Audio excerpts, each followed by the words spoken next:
Hello everyone. Right now it's 6:03 a.m. in Boston, Massachusetts. Thank you so much for coming to this event. It is our first time international community event organized by the Virtual High School. As we know that the Virtual High School is a nonprofit organization, the mission of our organization is to provide students and teachers with collaborative and engaging learning opportunity. It is very fortunate that today we can put together this great panel for us to discuss how to successfully run online programs at international schools. I have to tell you at the beginning that I'm recording this event, that later we may share this video with someone who were not able to attend this event today but registered for this event. First, I would like to introduce you our great panelists. First is Tracy Arnold. Tracy Arnold is Secondary School Vice Principal of Istanbul International Community School, which joined the VHS in 2016. I have to tell you that Tracy has 15 years working with VHS at 4 different international schools. Tracy, what are those 4 international schools you worked with? I worked with Colegio Internacional de Caracas in Caracas, Venezuela, the American International School of Bucharest in Romania, the American Overseas School of Rome in Italy, and now I'm in Istanbul, Turkey. Thank you so much, Tracy. I can see that you have been around the world, so as many attendees of this event. Next, please allow me to introduce Thomas Nowak, who is the Academic Dean of Robinson School in Puerto Rico, which joined the VHS in 2013. Thomas, can you please give us a little bit more introduction about yourself? Sure, thank you. As she said, I'm the academic dean for a small independent international school in San Juan. Previously, I worked in a large independent school outside of Philadelphia, Pennsylvania, and I've been in Puerto Rico for almost 3 years. Thank you, Thomas. Next but not least is Benjamin Lee. Ben Lee is the high school principal on the Pudong campus of Shanghai American School, which joined VHS in 2009. Ben, can you please tell us a little bit more about yourself? Sure. Thank you, and thank you for the opportunity to join this panel. So I've been at SAS Pudong for 3 years. Immediately before that, I was at an independent school in Seattle, Washington, the Northwest School, and previous to that at various places in the States and also in Asia. And I've been involved in teaching and education since the early 90s. Thank you so much. It's great to have you here to join the discussion. I have to give a little bit of introduction of myself in case you don't know me. My name is Genu. I'm the Director of Global Programs and Services of the Virtual High School. Most of you attending this conference already know me as I'm managing international school accounts. I am from a family of educators in China and have lived and worked in Germany and the United States, managing international projects and building strategic partnerships. So let's get started. For this event, in the end, we will have around 10 minutes for questions. So if any attendee has any question right now, please put it in the chat box to everyone. As you can see on the right side of your screen, you have a chat box where you can put your questions. And in the end, we will answer all those questions. For the first around 30 minutes of this event, I have a prepared list of questions I guess will meet the interest of our most audience, which we will go through first. So first, I would like our panelists to give some more general information about your school so our audience can understand our discussion in a broader content, like what is the size of your school, the grade level of students you are serving, the curriculum programs, and your accredited agency. Can we start from Tracy, please? Yes, I'm currently in an IB World School. It's a K through 12 school. So that means that we offer all 3 of the IB programs. And we're accredited by the IB, NEASC, and CIS. In our secondary school, it's not that big. We have a little less than 300 students in our secondary school, which is grades 7 through 12. Thank you, Tracy. Then Thomas, please. Sure. I'm also in an IB World School here in San Juan, primary years, middle years, and diploma programs. We are toddlers, 12 months old through 12th grade, roughly 630 students with approximately 315 or so in our upper school. Along with the IB accreditation, we're also accredited by the Middle States Association of Schools.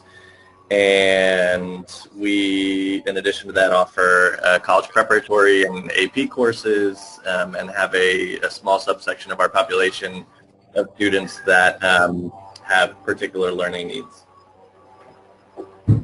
Thank you, Thomas. Ben, it's your turn. Okay. So Shanghai American School is a large school split between 2 campuses. We have a total of about 2,700 students on the 2 campuses. The school is accredited by WASC, the Western Association of Schools and Colleges, and we do offer the IB diploma program on both campuses, but we do not offer the MYP or the PYP or the CP. In the 2 high schools, both of which offer VHS courses to students, we have enrollment on one campus at around 650 and on the other at around 450. Thank you so much for the introduction. I would like to add that at the virtual high school, we are accredited by Middle States and Advanced Ed. You can see that we have schools from a variety of size and curriculum offerings. So the next question I would like to find out more is why and how do you use VHS online program at school? Type of courses you use most from VHS? Let's start from Tracy again. We use it a number of different ways. We use it for enrichment, so our students in grades 9 and 10 have the opportunity to choose a virtual high school course as one of their electives. And this is very nice because we are a small school, so we aren't able to offer students a wide variety of options, and this is something that they're able to take advantage of. We also use this for credit recovery. Particularly the flex courses have been very well received by students that need to recover credit, and some of them do this during the school year and some of them do this over the summer. And then lastly, we use particularly the AP statistics course for some of our students in grade 9 or 10 mathematics who are advanced and have kind of checked out of all of our available levels of math. And this is a way for us to continue to offer them a level of rigor until they go into our diploma program. And so we use some of the AP classes for those students as well. That's great to hear that we can meet the needs of some high-achieving students in math.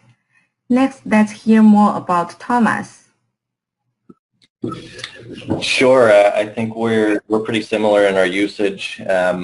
Being a similar size school, we're limited not by the kind of teaching ability of faculty, but by the quantity of teachers that we have, having to meet the requirements of our curriculum, of our accrediting agencies, the Department of Education of Puerto Rico.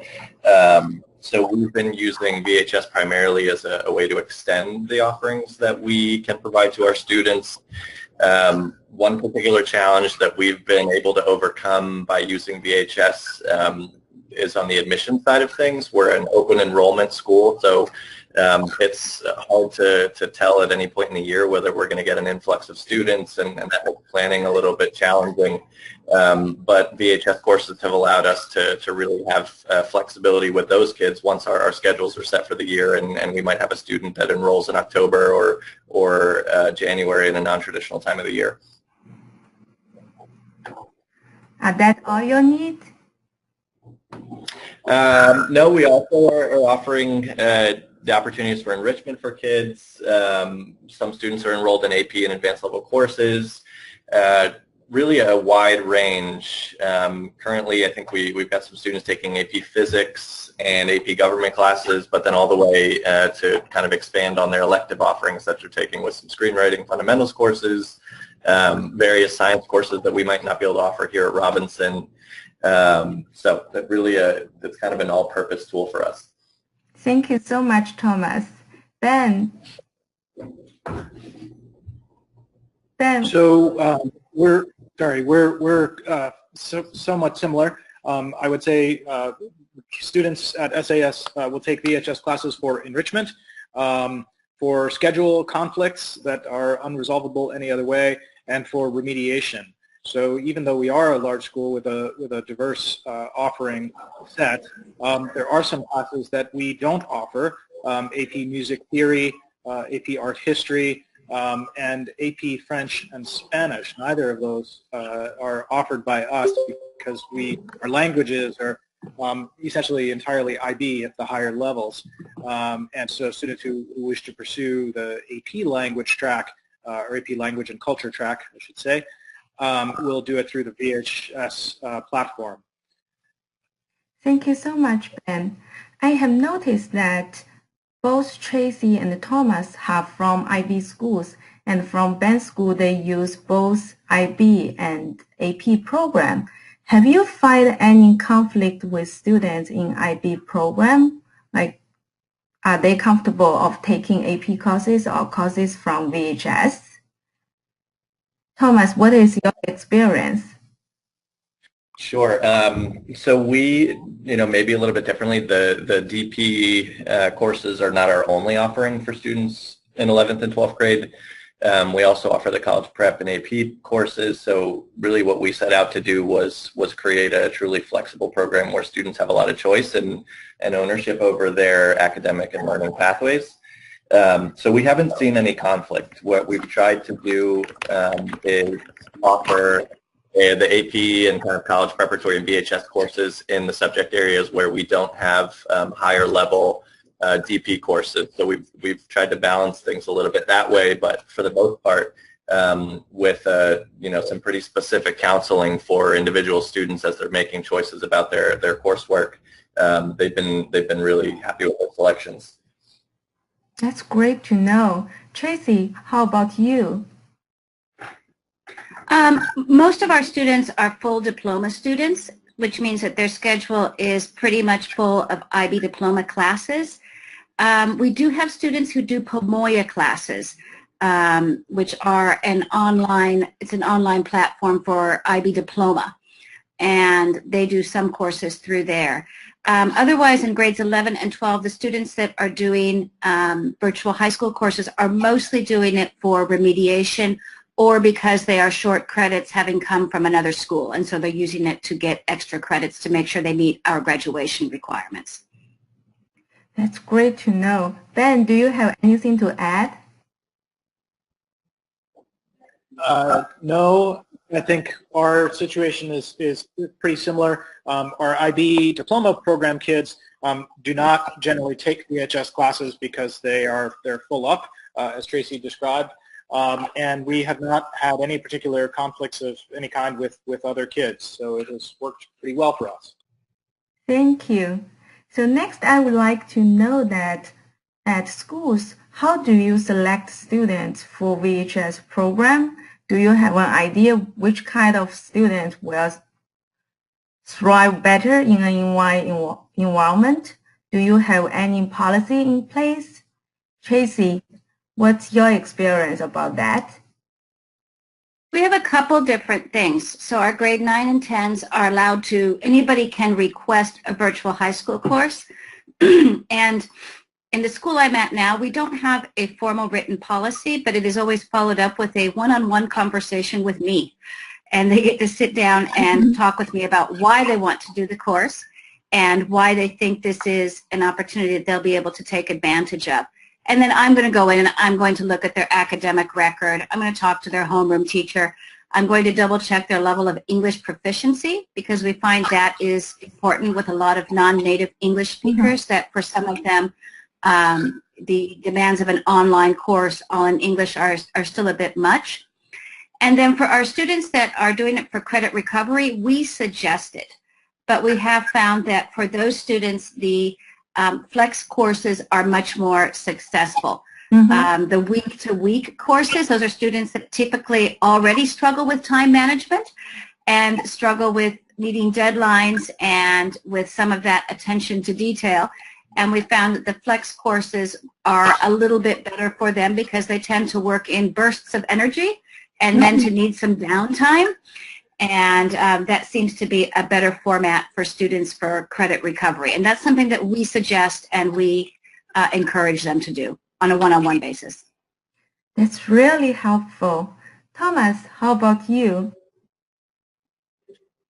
So formally, we don't have any selection protocols in place in terms of allowing or disallowing students. Our policy is, if a student's interested in pursuing an area that VHS offers, we want to find a way to support it.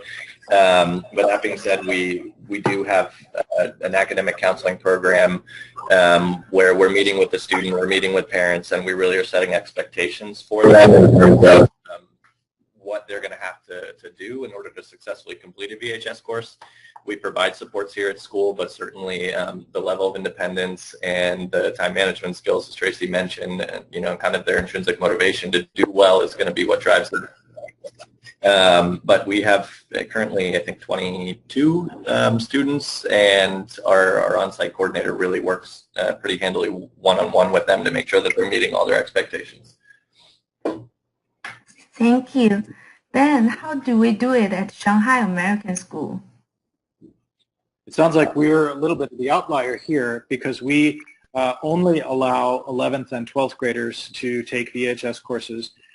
We have a minimum GPA requirement, which is a 3.0, before we'll allow a student to take a class. And there is a, not very extensive, but there is an application which is written, and then as part of the process, there will be a conversation with the student's counselor, with the vice principal, and generally we also ask for parents to to sign off to consent that their kid's going to do a VHS course. It is good to know that parents are sometimes also involved in this process. Tracy, do you have something to add? No, but I do we also make sure that parents are aware and they don't formally sign off, but they do give consent or at least knowledge that their child is doing this, and that they're aware that this is something that will be on their transcript, that this is something that will be on their records. So we do go through that process as well. Thank you. Talking about site coordinator, it is very important role when we work with our international school partners. So I would like to get to know a little bit more about your experience or your site coordinator's experience. Who acts as site coordinator at your school, and what does the site coordinator spend most time on? Tracy, I know you are the site coordinator at school, right? Mm-hmm. I am, and I'm the one that's introduced it to the 3 last schools that I've been at. And it depends on the school how much time it takes me. Certainly with the students that are motivated, beyond signing them up for the course and having a check-in with them every so often, it does not take a lot of my time. Yes, sometimes for the students that are in credit recovery, that's where sometimes it does take a lot, making sure that student has made the time to do the course, a lot of encouragement, a lot of communication with the family. Those are the students that take up more of my time. Otherwise, I find that the site's very easy to manage. It's very straightforward. I get regular updates with the kids' grades, and I find that it doesn't take me a lot of time. That's great to know. Thomas, how about your experience at Robinson? Sure. Our site coordinator is our upper school librarian, and she has been since our beginning with VHS. And that's been beneficial for us in a lot of ways. Her schedule, outside of a couple research courses and some other preparations that she has, is pretty flexible. So we're able to schedule our students' VHS time in the library with her. She has that one-to-one contact with those students as they're working. She's able to kind of maintain the connection with their work and ensure that they're keeping on track, or if they need some sort of remedial support or additional support from teachers, that she's able to organize that for them. I would say that the majority of her time is kind of spent in that capacity, just making sure that the kids are moving forward with their coursework.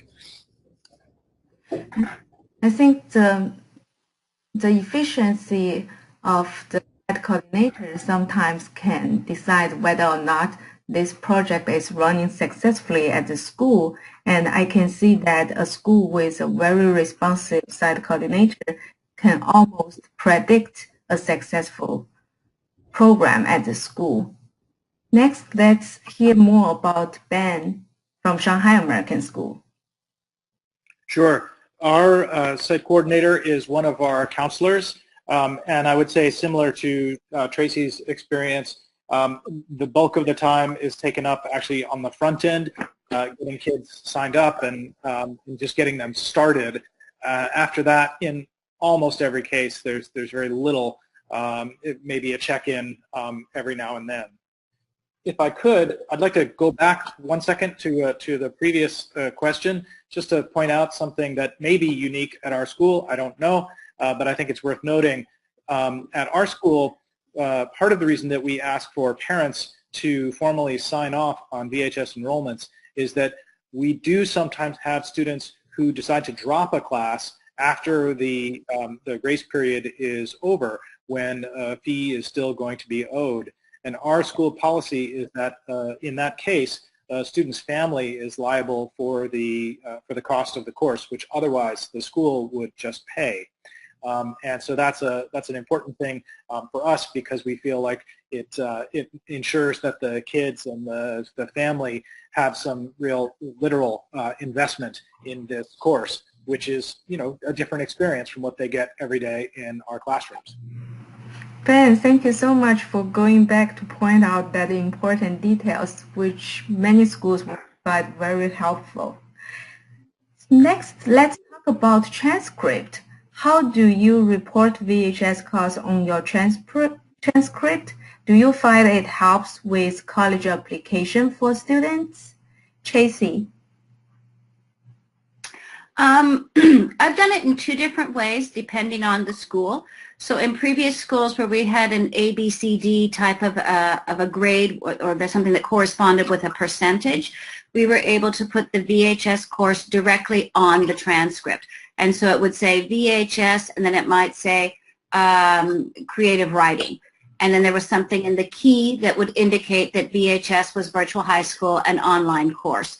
And that way it was able to contribute to the students' GPA, and the students were aware that this was something that would be easily seen by colleges. In the current school I'm at, we do a 1 to 7 grades. That's kind of the IB grading system. And we use a program called ManageBack to do our transcripts. And it's a little bit more difficult to report non-1 to 7 grades together with these 1 to 7 grades and to have those calculated into their GPAs. So what we do is at the bottom of each year, so the transcript is organized into blocks by grade 9, grade 10, grade 11. At the bottom of the year where they took the course, there will be an extra note there at the bottom that says online credits, 3 credits obtained, and then we actually attach the VHS transcript with their IICS transcript. And then the college counselor will address how they used virtual high school in their recommendation letters and the other information that she provides. So if it was for enrichment, she'll make sure to mention the fact the student went above and beyond for enrichment in this area. If it's credit recovery, she'll make sure to highlight that the student has met our requirements, and if they were particularly successful, to highlight that as well. So overall, the counselor feels that it is something that's beneficial. For most students, it has had, it's something that they can highlight when they're doing their college applications. That's great to know. Thomas, how about Robinson School? Sure. So because we run so many different academic programs kind of under one school, our transcripts at kind of the send to colleges and send to schools level, we're all on a 100-point scale. So even our IB MYP courses, they receive their MYP report card, and then we have a conversion table that we use to convert individual assessment outcomes in the MYP courses into 100-point GPA. So for the VHS courses, they're a part of our transcript with a little note or an item that indicates that it is an online course that's offered through VHS. And then we'll also attach the transcript, but they will contribute to our students' overall GPAs for those that take those courses. Thank you, Thomas. Ben, how about Shanghai American School? We follow the same protocol as Thomas does, or Thomas's school does. So we include the grade on our transcript, and it counts towards the GPA, and there's a notation that explains that this is an online course taken through VHS. Do you have any experience? How does this transcript help or not help with college application for students when they indicate something is taken online? So I'll just keep going since I spoke last. We have not looked into that in any scientific way.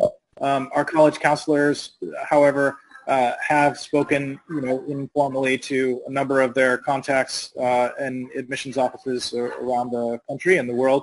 And I think, generally speaking, it can demonstrate a number of qualities about a student that colleges are looking for: initiative, seeking to satisfy an intellectual curiosity that they can't meet in another way. And I think there are colleges out there which value a student experience with online learning. I wouldn't say that we have any really systematic or scientific data to support the hypothesis that it's particularly beneficial, but I think it doesn't hurt either. One thing I would like to share is that I see that we found it by accident that on MIT website, MIT admission website, they have a section for prospect students.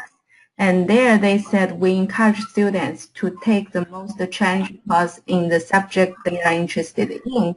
And they encourage students to look into online courses when they do not see the courses at their school.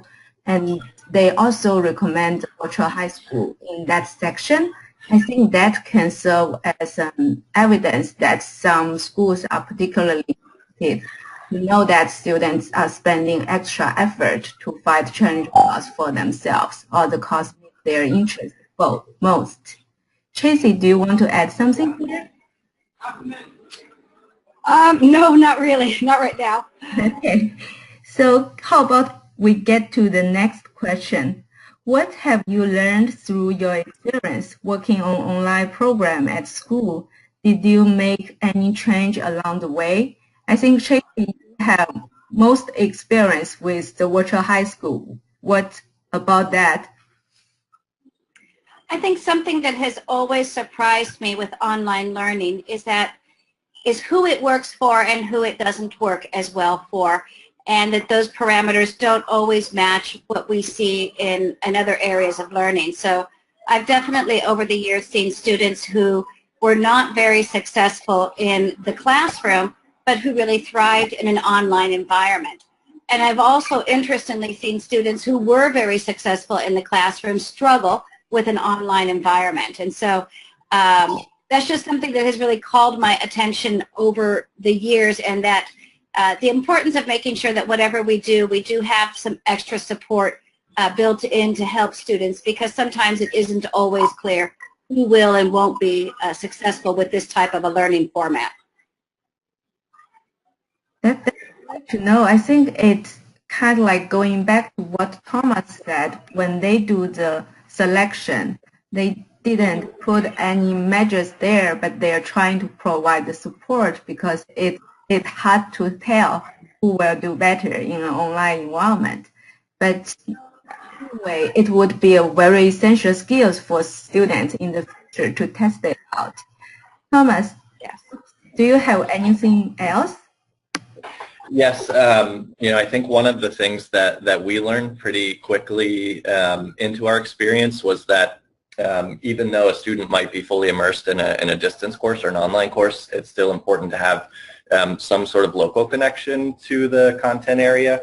And one of the adaptations that we made pretty quickly in terms of our scheduling of the students that are enrolled in VHS courses is that we also tried to align the times that they have dedicated to that work with a faculty member in a particular subject area that could serve as a resource for them.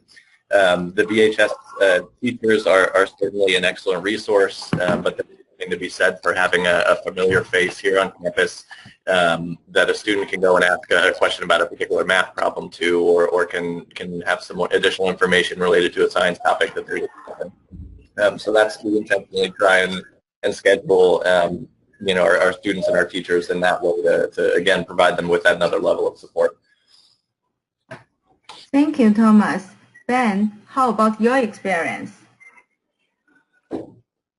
Well, we have not really put much in place in the way of extra supports for our students, but we are talking about starting next year implementing a more formal kind of orientation at the start. One of the things that has happened regularly is that students about a couple of weeks into into usually September, October, they start to express some surprise at the amount of work and time commitment that's required. And so one thing we are considering doing next year is having a couple of sessions at the very start of the school year to really try and be very, very upfront and clear with the kids that and with their parents that this is a real commitment and it is going to require time, so that we don't get to that place in October when kids are suddenly very, very behind and desperate to get out of a class and unable to do so, and claim that they didn't realize that it was going to be such a lot of work. That's really helpful to know that. Like for us, we always try to provide students the student orientation within our courses. Actually, all the student orientation are open before students are formally enrolled into the subject course, but I guess sometimes the direct information from the school about time commitment can be much more helpful for students. So next, let's go to a question I'm curious about. What is the biggest benefit VHS program bring to your school and students? Tracy. It's allowed us to be a bit more rigorous with some of our programs. So it's allowed us to introduce the AP Statistics course for some of our grade 10 students that are advanced, and we have felt like we can push those students forward because we do have another option for them. It's also made it easier for us to make clear our graduation expectations and the fact that students who don't meet our credit requirements are going to have to make those credits up, because we have a platform that it's easy for them to enroll in classes and a way for us to help to encourage them to get through that process. Not that we want a lot of kids to fail courses, but we have a lot of turnover for a lot of reasons. And so it allows us to really uphold the graduation standards that we want to be able to uphold. And then obviously the enrichment is lovely. The kids absolutely love it. They're proud of the fact that they've been able to take courses in areas that are completely unique and matched to their interests. And so I think that's something that has also been well promoted and well received by the community. That's great.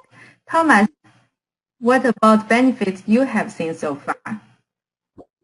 I would say overall the most important thing that's provided us is the level of flexibility that we wouldn't otherwise have, in terms of our offerings and what we're able to do for kids. We are in a market, a student market, enrollment market, where it's a challenge for us to know students who might come with a transcript that's missing some graduation requirements, or they're behind or ahead in certain levels and content areas. So the ability to create adapted, individualized programs for every student really is a that the VHS has provided for us. Thank you, Thomas. Ben? Pretty much the same for us as for Tracy and Thomas's schools. Flexibility and enrichment possibilities. Thank you so much. I see that we have around 6 minutes left for our Q&A session. I don't see anything in our chat box so far, and as we have a small audience, if anyone has a question, I will encourage you to turn on your mic and ask the question. The floor is open to our audience to ask questions. Can you please just turn on your mic and ask question? Or if it's easier for you, you can also type your question in the chat box.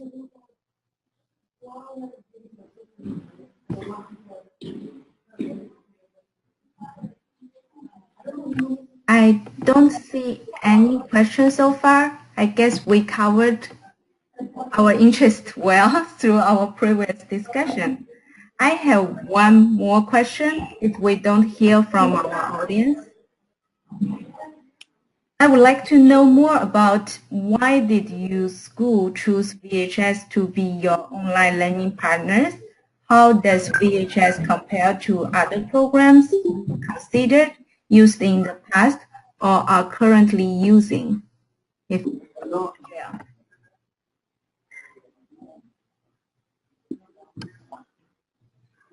Tracy.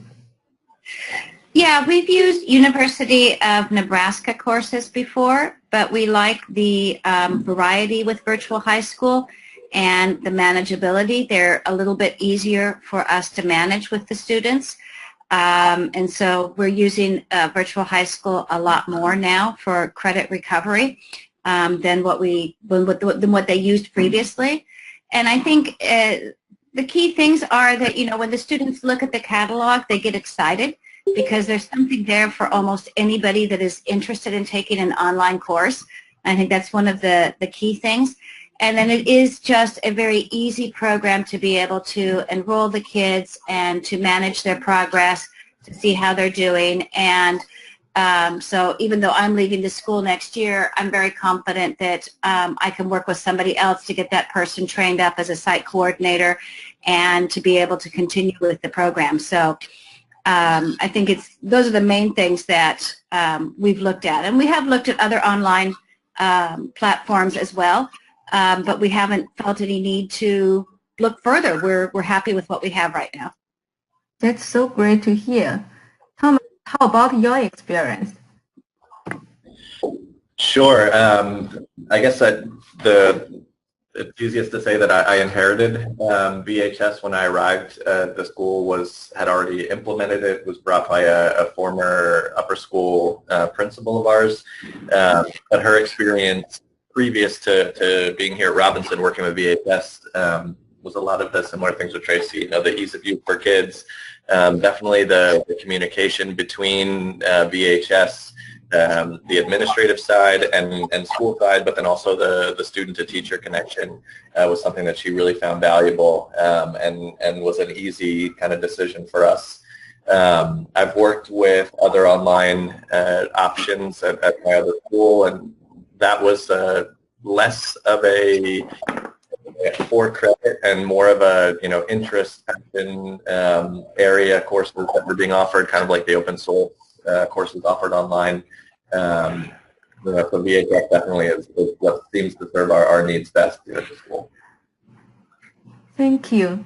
Ben, how about you? So we have been happily and I think successfully using VHS courses for almost 10 years at this point, and have been pretty satisfied with them. Like other IB diploma program schools around the world, we do also make use of the IB online offerings through Pamoja. And just this year, we actually also started offering some students the opportunity to take courses through the Global Online Academy. And I would say that each of those online course providers is very, very good for some things. In our case, I think VHS has been an excellent solution for those kids who want to take an AP course that we don't offer, or for those kids who want to take a course that we do offer, but it's conflicted out of their schedule by something. And that is something that really, the IB kids don't have that experience, and GOA is really trying to do something pretty different from that, and so that's a different crowd who will end up making use of that online platform. Thank you so much for sharing all of your valuable experience. Let's give our audience the last chance to see if anyone has questions. If not, we're going to wrap up this session. I would like to see, yes, there's no more questions from the audience. So we will call it the end of the event today. Thank you very much to our panelists for giving out those valuable resources and experience. I would like to share our email address in the end in case you found any questions you would like to follow up later. Thank you and have a great day or evening. Bye, everyone.